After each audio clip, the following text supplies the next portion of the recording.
MP साहब को खड़े लेकर के हमारे समाज के गौरव भाई प्रकाश बिल्ले एमपी साहब को खड़े लेकर के समाज के क्लास 2 में रिजर्वेशन देने का काम किया था।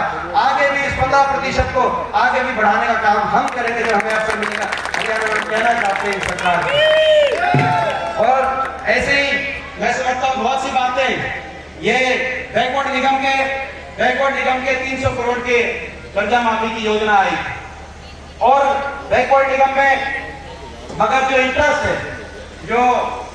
है उसके ब्याज का प्रतिशत हाई है और ये पीछे कोऑपरेटिव किसान के लिए जो कोऑपरेटिव जो कर्जा है उसमें हमारी सरकार के समय भी और पूरे देश में भी 0% तक कई प्रदेशों ने देना काम किया।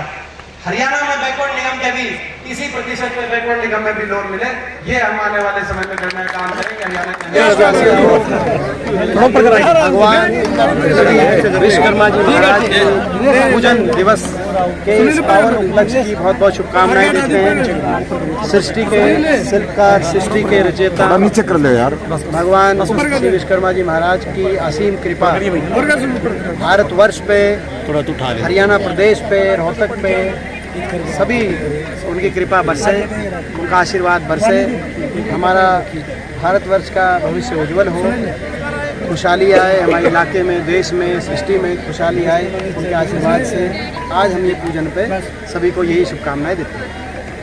अच्छा, जो प्रदूषण का लेवल 80 तक आ चुका था कल दीपावली के बाद, वो आज सुबह 300 AQI जो है नोट किया। देखिए, प्रदूषण के सभी, मैं तो बार बार इस पर कह चुका हूँ, प्रदूषण के जितने भी पहलू हैं उन सारे पहलुओं पर राजनीति से ऊपर उठकर एकजुटता से इसका समाधान के लिए प्रयास करना चाहिए। लेकिन हरियाणा प्रदेश की सरकार ऐसी सरकार है कि उनको इसकी कोई चिंता ही नहीं है। पिछले 9.5 साल से हर साल हम ये कहते हैं, जब भी एक पोल्यूशन का समय आता है कि भाई एक आप ऑल पार्टी मीटिंग बुलाइए प्रदूषण पे और उस पर समय सीमा के तहत क्या क्या कदम उठाए जा सकें उनमें सारी बात आए और एक राजनीति के ऊपर उठ के इस पर प्रयास किए जा सके, क्योंकि हम अगली पीढ़ी को इतनी प्रदूषित वातावरण अगर हम देके जाएंगे तो हम अपना कर्तव्य नहीं निभा पा रहे सही से। तो ये दुख की बात है। लेकिन मौजूदा सरकार ने आज तक इस समस्या को सीरियसली नहीं लिया, केवल अखबारों तक बयान तक ये सीमित रहते हैं। प्रदूषण की समस्या एक बड़ी समस्या है। 23 सबसे प्रदूषित शहरों में से 9 जो है मैं समझता हूँ हरियाणा प्रदेश के अंदर आते हैं। आज आप खुद देखें, अब मीडिया में आप लोग बाइट ले रहे हैं लेकिन 2-3 मीडिया वाले अभी खास रहे हैं, ये स्थिति आ चुकी है। तो ये मैं आपको कहना चाहता हूँ, बड़ा सीरियस मैटर है, इसको सरकार प्रायोरिटी करे। तो अच्छा, बड़ी कसमकस के बाद बहुत ही राम आगमन की का त्योहार है, लेकिन किसी भी घर में राम की मूर्ति ना होकर लक्ष्मी की पूजा की जाती है दीपावली। ये एक ना बड़ी कसमकस के बाद, बहुत ही कसमकस के बाद रेवाड़ी के अंदर प्रधानमंत्री केंद्र सरकार तो प्रदेश की सरकार है, खट्टर दुष्यंत सरकार है। इस सरकार की जो है नियत, मैं समझता हूँ कि कहीं ना कहीं इस सरकार की नियत इस एम्स मनेठी को लेकर ठीक नहीं थी। केवल इससे राजनीतिक फ़ायदा कैसे किसी और को ना मिल जाए, उनकी अलग अलग उनकी कैलकुलेशन रही होंगी। क्या था वो मैं समझता हूँ भाजपा की अंदरूनी राजनीति को लेकर आप समझ सकते हैं, लोग समझ रहे हैं, लेकिन इससे नुकसान पूरे प्रदेश के लोगों का होगा। आपने क्या है, बीजेपी सरकार अहंकारी सरकार है। आपने क्या है, बीजेपी सरकार अहंकारी सरकार, वो तो कह रहे काफी विकास हमने किया, हर तरह से समाज हमारी तरफ देखे और वोट हमें। वो तो वो कह रहे हैं ना, आप तो वो चलाओ जो हम कह रहे हैं। ये केवल हरियाणा आज के दिन बेरोजगारी में नंबर 1 नहीं बना, केवल महंगाई में ही नंबर 1 नहीं है। आज हरियाणा नशे में नंबर 1 नहीं बना है। सरकार ने हरियाणा को केवल विकास की पटरी से नहीं उतारा, लेकिन सत्तारूढ़ लोगों के अहंकार में भी हरियाणा नंबर 1 बन गया। इस सरकार में आज इतना अहंकार सत्तारूढ़ दल में आ गया है। और जो आप मुख्यमंत्री और तमाम मंत्रिमंडल के सारे मंत्रियों के आप बयान देखें तो आज वो बयान मैं समझता हूँ कि आप ऐसा बयान है कि आप जो है मतलब कहीं पूरे देश में इतना अहंकार किसी सरकार में नहीं बढ़ा। कितने उदाहरण आपको दे सकते हैं? आप कहो कितने उदाहरण दें आपको। अभी मुख्यमंत्री जी जनसंवाद में एक महिला ने कहा कि यहाँ पे फैक्ट्री लगवाओ। मुख्यमंत्री जी ने कहा चंद्रयान पे बिठा के इनको चांद भेज दो। एक सिरसा में एक किसान ने कहा पानी नहीं आ रहा, बोला इसकी उठा के पिटाई करवाओ। ये शब्द है मुख्यमंत्री जी के मंच से। एक ने कहा कि नशे से मेरा बच्चा चला गया 22 साल का, बोला इसके उठा के बाहर फिकवाओ।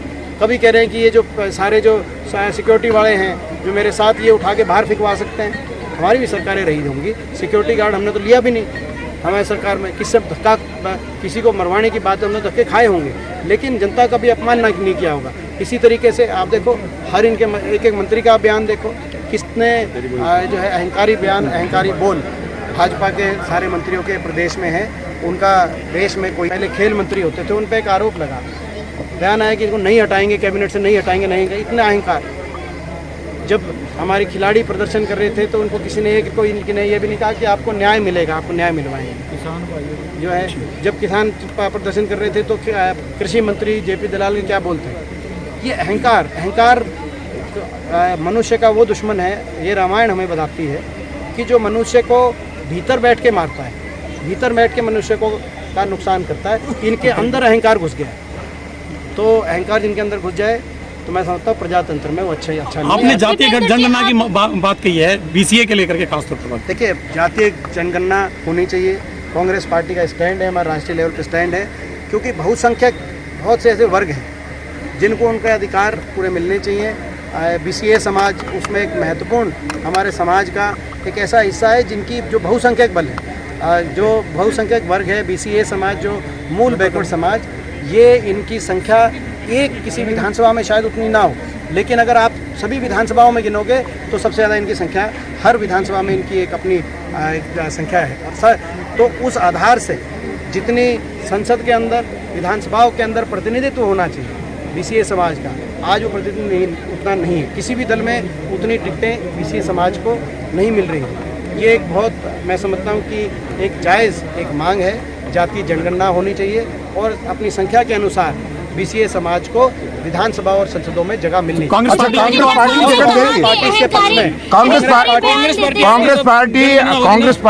पार्टी पूर्णतः जातीय जनगणना और जनगणना के आधार पर राजनीतिक भागीदारी मिले।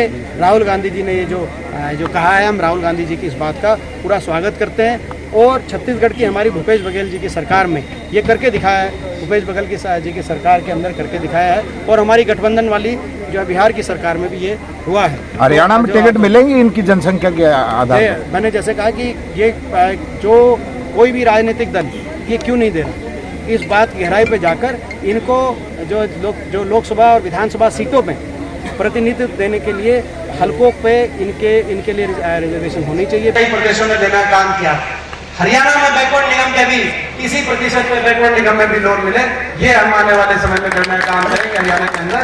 और एक और बात जो मेरे नोटिस में, राजीव गांधी बीमा योजना थी, मजदूर यानी कि जो अपना जो है किसान या मजदूर खेत में काम करे, चाहे वो किसान हो या मजदूर हो, उसको अगर खेत में काम करते हुए अगर हो जाए तो 5 लाख की उसमें बीमा योजना में प्रावधान है। इन्होंने तो बढ़ाया नहीं 9.5 साल में, मगर जो शिल्पकार, कोई अपना जो है कोई कामगार, कोई अपना काम करते हुए वो इसमें योजना में शामिल नहीं थे, केवल मजदूर और किसान इस योजना में शामिल थे।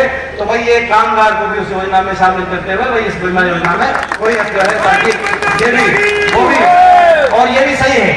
ये जो एक बात आपने रखी है मांग पत्र के माध्यम से, एक बात आपने रखी कि भाई कास्ट सेंसस हो, देश में भी कास्ट सेंसस हो, और कांग्रेस पार्टी ने देश में इसकी मांग करी है, देश में कास्ट सेंसस जरूरी है। क्यों जरूरी है देश में कास्ट सेंसस? क्योंकि बहुत से ऐसे वर्ग हैं जिसमें BCA समाज प्रमुख ऐसा वर्ग है जिनकी संख्या अगर पूरे देश में देखी जाए तो ये बहुसंख्यक वर्ग है, चाहे हमारे प्रदेश में देखी जाए, मगर एक विधानसभा क्षेत्र में उतनी संख्या नहीं होती। लेकिन अगर सभी विधानसभा क्षेत्रों में अगर आप जोड़ के देखें तो BCA समाज जो समाज है, जो मूल बैकवर्ड समाज जो समाज है, वो बहुसंख्यक वर्ग है। बाकी बहुत से समाजों से संख्या बल ज्यादा होती है अगर सारी जगह। तो ये इसीलिए कास्ट सेंसस जरूरी है कि जो है अपना सच सामने आए और संख्या के अनुसार अधिकार मिले।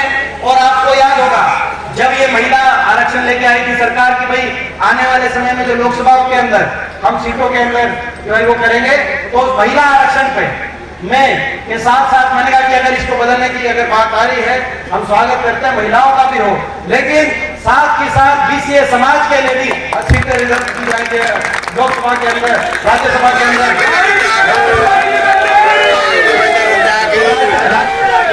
राज्यसभा में आपने देखा होगा कि मैं इस पर कट मोशन लेके आया था। राज्यसभा में किसी ने अगर टीवी देखी हो जिस दिन महिला आरक्षण आ रहा था, तो मैंने कहा आप मैं ये पता है सारी जो है हमारी बहन कमलेश जी, कलावती जी और हमारे जीत रहे उस समय, तो राज्यसभा के अंदर मैं इसमें ट्रक मोशन लेके आया, विशेष समाज, क्योंकि इतना बहुसंख्यक समाज